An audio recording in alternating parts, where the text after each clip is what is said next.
Hey guys, how's it going? This is going to be the first video of a few that I'm going to make on how to do a big brake upgrade on your third generation Camaro.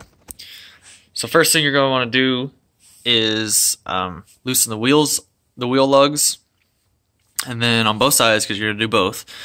And then you're going to jack up the car and you're going to place it right about there on both sides, whatever works for you guys. Then after that, you will pull the rest of the lug nuts off, and then you'll spacer off if you have a spacer. If not, you don't need to do that. Remove the wheels, and then first thing I did was remove the caliper bolts, which is a 3/8 Allen wrench on both sides. Not on both sides, on both ends of the caliper. And then after that, pop the caliper down here on the little box here. I'll disconnect this in a later video, but I'm not going to worry about that right now.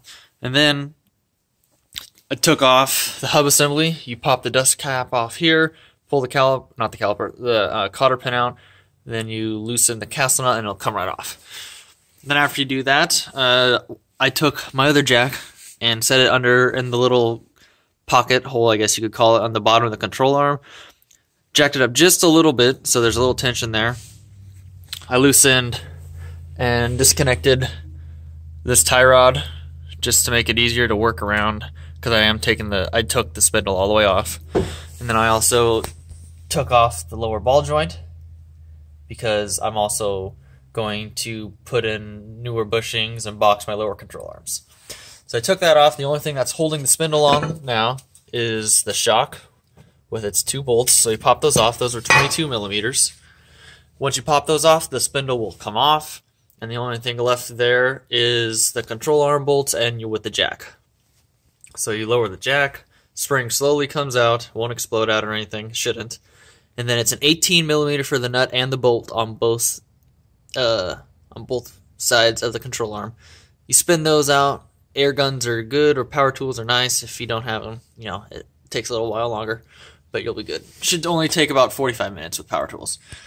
Then the only thing holding this still up here is the, let's see, we're looking, okay. Up here is the one on the very top, which is a 22. You just buzz it off and then it's good. So that's that side. It's the same thing for the other side. The only reason I've gone the extra step here is because, like I said, I'm replacing the bushings and the control arms with Delarin or Delalum. I can't remember how they're pronounced. And I'm going to box them as well.